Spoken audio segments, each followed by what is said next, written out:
the mind of momentary arising and ceasing, vs. the non-arising and non-ceasing mind. Devotee asks, based on my understanding, the mind is momentary, arising and ceasing. But Ajahn says the mind does not cease.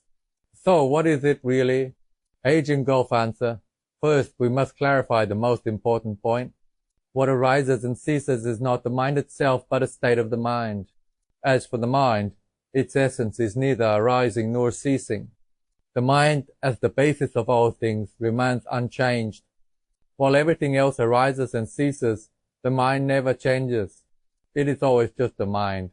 The reason we perceive arising and ceasing, this phenomenon of birth and death, is because it is a state manifested by the mind. Through meditation and practice, we can observe this state ourselves. Typically, during meditation, we see the mind's conditions rising and falling, arising and ceasing. But if we look more closely, we will see only the mind itself, and the mind is unmoving. It serves as the foundation and does not follow the fluctuations. What arises and ceases belongs to the mind within the five aggregates. The non-arising and non-ceasing nature is the essence of the mind. Devotee asks, so which of the five aggregates form feeling, perception, mental formations, or consciousness? Does Ajahn refer to? Ajahn Golf answer, it is consciousness. The true nature of the mind is non-arising and non-ceasing. However, when it comes into contact with defilements, it gives rise to fluctuations, resulting in arising and ceasing. Consciousness can be understood in two ways: the essence of consciousness and the consciousness that knows the other for aggregates. The essence of consciousness cannot be called permanent, although its nature is non-arising and non-ceasing. When defilements are present, they cause consciousness to engage in rebirth. How can consciousness become truly permanent? That requires the complete eradication of ignorance. When ignorance is fully uprooted, consciousness can be called permanent. To put it simply, right now, everyone's mind is deathless. However, it is not yet permanent. It is still impermanent. This is because we still have ignorance and defilements, and we are still led by these defilements. When we completely eliminate ignorance, the mind enters a state of nibbana. In this state of nibbana, the mind can be called permanent. When we fully dissect the five aggregates, we can clearly see that the mind remains, if we cannot yet separate the aggregates. It is because the mind is still entangled with the other four aggregates. Such a mind is impermanent. Devotee, so does this mean that only when the five aggregates are empty can we see the non-arising and non-ceasing essence of the mind? Ajahn Golf, this question requires you to practice for yourself.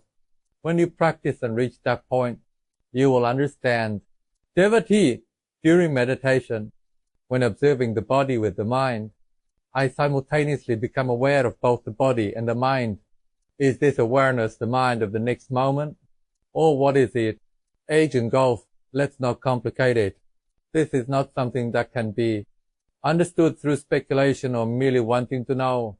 The non-arising and non-ceasing mind is like a space. The air within this space always exists. Coolness in this space arises and ceases, as does heat, but the space itself always remains.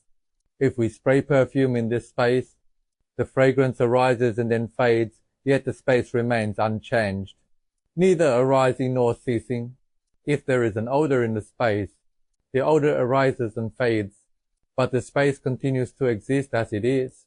People may come and go from this room, but the space remains as it is.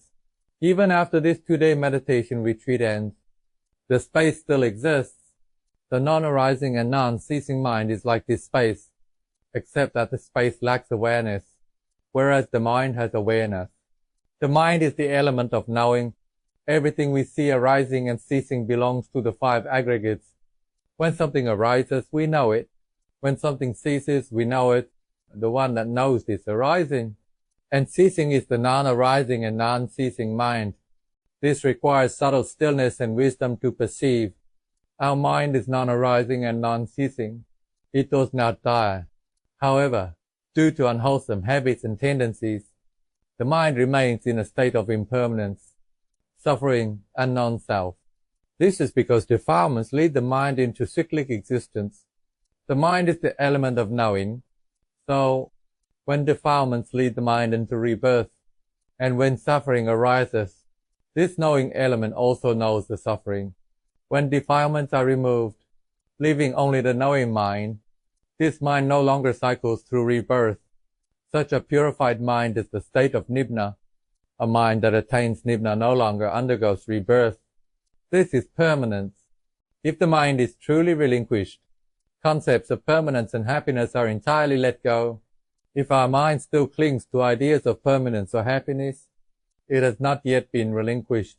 Regarding the concept of self, practice aims to eliminate the self. This self refers to unwholesome tendencies. What keeps us cycling in samsara is this self. However, at the beginning of practice, we rely on this self to cultivate the path to non-self, to eliminate this self. So, there's no need to think too far ahead. Thinking too far will make it impossible to understand. It's like walking to a destination. We must be mindful of the path we are currently walking. We need to walk the present path with mindfulness.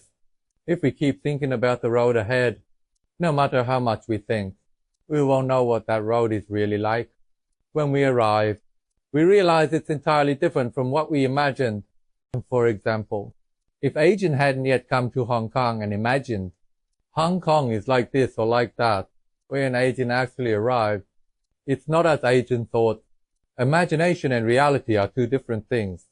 What we need to do is follow the course, practice according to the path of virtue, stillness, and wisdom.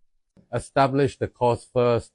When our mind is calm, we contemplate the reality of the five aggregates, impermanence, suffering, and non-self. As we continue to practice, the path becomes clearer, so follow the cause and practice. If doubts arise, they are the hindrance of doubt, one of the five hindrances obstructing our practice. If we do not practice and realize nibbana through direct experience, then nibbana easily becomes something we merely imagine.